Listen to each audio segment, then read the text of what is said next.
ఇంకా ఊహాలోకాల్లోనే మీరు విహరిస్తూ ఉన్నారు జగన్మోహన్ రెడ్డి గారు. ఆయన అంటారండి, పత్రికా సోదరులారా, నేను బటన్ నొక్కాను, అవ్వ అత్తలు నాకు ఓటేయలేదండి. నేను బటన్ నొక్కితే ఓటేయాలా?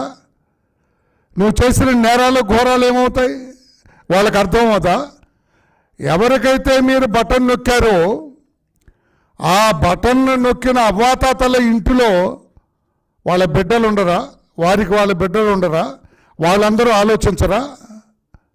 బటన్ నొక్కటమే లక్ష్యంగా పెట్టుకున్న మీరు ఏ రకంగా మీరు చేసిన నేరాలు ఘోరాలు అందరి దృష్టిలో ఉండటం, వాళ్ళందరూ కూడా ఏకగ్రీవంగా మాకొద్దు ఈ జగన్ పరిపాలన మాకొద్దు అని ఒక నిర్ణయం తీసుకోవటం వల్ల మీకు ఈ రోజున ఇటువంటి చాలా అవమానకరమైన ఓటమి మీకు దక్కిందని చెప్పి కూడా నేను తెలియచేస్తున్నా.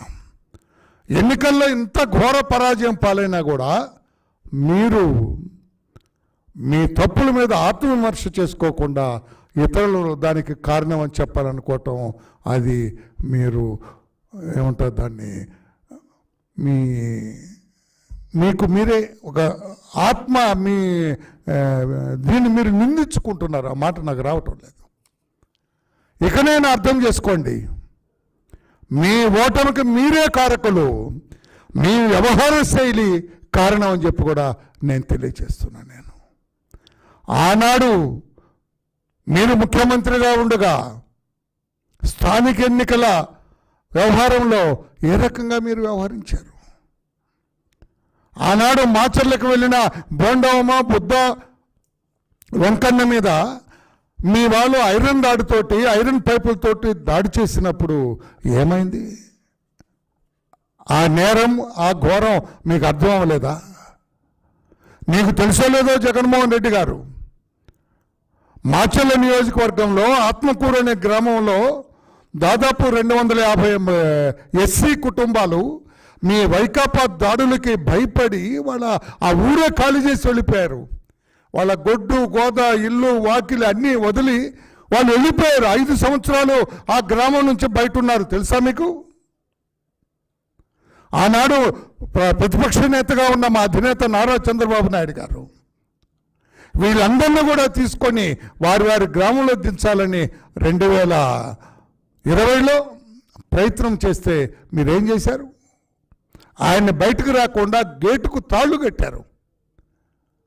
చంద్రబాబు నాయుడు గారిని అడుగు కూడా బయట పెట్టించలేదు.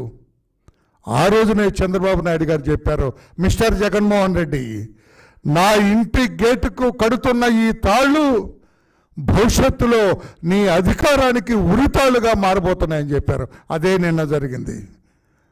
ఆ తాళ్లే చంద్రబాబు నాయుడు గారి ఇంటికి గేటుకు కట్టిన ఆ తాళ్ళు మీ అధికారానికి ఉరితాళ్లుగా మారి 151 సీట్లలో గెలిచిన మిమ్మల్ని 11 సీట్లకి పరిమితం చేసిందని చెప్పి కూడా మీకు నేను తెలియజేస్తున్నాను.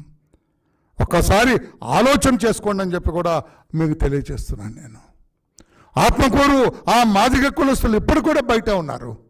తీసుకెళ్ళి వాళ్ళందరినీ ఇప్పుడు చంద్రబాబు గారిని అడిగి ఒక రోజున తీసుకెళ్ళి వాళ్ళందరినీ కూడా వాళ్ళ గ్రామంలో రెస్టోర్ చేస్తామని చెప్పి కూడా మేము తెలియజేస్తున్నాం. మీకు ఎందుకు అర్థం కావట్లేదు? నా ఎస్సీలు నా ఎస్టీలు అన్నారు. ఏం చేశారు? 29 ఎస్సీ కాన్స్టిట్యున్సీల్లో మీరు పోటీ చేస్తే 2 గెలిచారు. 27 తెలుగుదేశం పార్టీ కూటమి గెలిచింది. మీకు తెలుసా విషయం? ఏ ఎస్సీలు నా ఎస్సీలే మీకు ఈ రోజున ఈ శిక్ష విధించారు.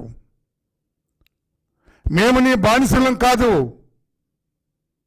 నీ ఓటు బ్యాంకు కాదు. మేము నీ పరిపాలన, నీ నేరాలు ఘోరాలు మాకు నచ్చలేదు. నీ రాజ్యాంగ వ్యతిరేక పరిపాలన మాకు నచ్చలేదు. నీ ప్రజా వ్యతిరేక పరిపాలన మాకు నచ్చలేదని చెప్పి వాళ్ళందరూ కూడా మిమ్మల్ని చీకొట్టిన వాస్తవాన్ని మీరు ఒకసారి గుర్తు చేసుకోండి అని చెప్పి కూడా జగన్మోహన్ రెడ్డి గారికి నేను తెలియజేస్తున్నాను. నేను 29 కాన్స్టిట్యున్సీల్లో కేవలం 2 గెలిచారు మీరు. అది కూడా మా వాళ్ళు చేసిన చిన్న పొరపాటు వల్ల మీరు గెలిచారు. 27 సీట్లలో తెలుగుదేశం పార్టీ కూటమి గెలిచిందని చెప్పి కూడా గుర్తు చేస్తున్నా. ఎస్సీలు నీ వెంట లేరు. ఎస్సీలందరూ కూడా ఈ రోజున చంద్రబాబు గారి నాయకత్వాన్ని బలపరిచారని చెప్పి కూడా నీకు గుర్తు చేస్తున్నారు జగన్మోహన్ రెడ్డి గారు. ఎస్టీలు 6 సీట్లుంటే అందులో 2 మాత్రం మీరు గెలిచారు, 4 సీట్లు కూడా తెలుగుదేశం పార్టీ కూటమి గెలిచిందని చెప్పి కూడా నేను తెలియజేస్తున్నా. ఇక మీరు ఇతరులను నిందించడానికి లేదు, పరనిందం మానుకోండి అని చెప్పి కూడా నేను తెలియజేస్తున్నాను. ఇది సరైన విధానం కాదు అని చెప్పి కూడా నేను తెలియజేస్తున్నాను. ఎస్సీలు నీకు ఎందుకు ఓటేయాలండి? ఎస్సీలకు ఎంతో చేశాను అని చెప్పి నంగనాచి మాటలు మాట్లాడుతున్నా. మీరు ఏడుమో పెట్టుకొని మాట్లాడితే ఏమైనా దళితులు కరుగుతారనుకున్నారా? డాక్టర్ సుధాకర్ని చంపిన వాస్తవాన్ని మర్చిపోయారనుకుంటున్నారా? Doctor Sudhakar best anaesthetist in that Visakhapatnam district. మాస్కులు వెళ్ళినందుకు డాక్టర్ సుధాకర్ని చంపిన వాస్తవాన్ని మర్చిపోయారా? ఇసుక దొంగ రవాణా జరుగుతుందని చెప్పినందుకు పోలీస్ స్టేషన్లో వరప్రసాద్ని శిరోమండనం చేసిన వాస్తవాన్ని మర్చిపోయారా మా దళిత వర్గాలు? 5గురు మీ వైసీపీ వాళ్ళు మా దళిత బిడ్డను మానభంగం చేసి పోలీస్ స్టేషన్ ముందు పడేసిన విషయాన్ని మర్చిపోయారా మా దళిత వర్గాలు? మాస్క్ పెట్టుకోలేదని మా కిరణ్ కుమార్ని కొట్టి చంపిన వాస్తవాన్ని మర్చిపోయారా మా దళితులు?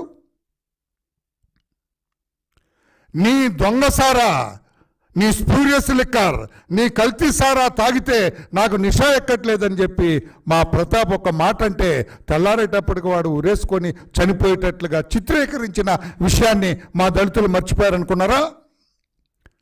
మీ నియోజకవర్గంలో, మీ పులివెందుల నియోజకవర్గంలో మా దళిత మహిళ నాగలక్ష్మిని మీ వాళ్ళు ఇష్టం వచ్చినట్లుగా కొట్టి మానభంగం చేసి హత్య చేసిన విషయాన్ని మర్చిపోయారనుకున్నారా మా దళితులు? Doctor Atchanna senior doctor veterinary డిపార్ట్మెంట్లో ఆయన హత్య మర్చిపోయారనుకున్నారా మా దళితులు? ఈ రకంగా దళిత రైతులు, అమరావతి రైతులు ఏమిటి ఘోరమని ప్రశ్నించినందుకు దళిత రైతులకు బేడీలు వేసి అమరావతి వీధుల్లో తిప్పిన విషయాన్ని మర్చిపోయారా మా దళితులు? అందుకే దళితులందరూ కూడా ఏకోన్ముఖంగా అందరూ ఒక్క త్రాటి మీద నిలిచి మీరు పలాయనం చిత్తగించేటట్లుగా చేశారు. ఆ విషయాన్ని ఒక్కసారి గుర్తు చేసుకోండి అని చెప్పి కూడా జగన్మోహన్ రెడ్డి గారికి నేను తెలియజేస్తున్నా. గిరిజన మహిళ అక్కడ నకరేకళ్ళు మండలంలో గిరిజన మహిళ మీద ట్రాక్టర్తో తొక్కించిన విషయాన్ని, తొక్కించి చంపిన విషయాన్ని మర్చిపోయారా గిరిజనులు?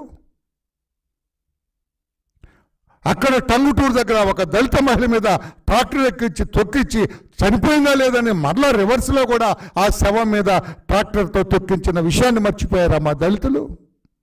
మర్చిపోలేదు. సరైన సమయంలో మీకు తగిన శాస్తి చేశారని చెప్పి కూడా జగన్మోహన్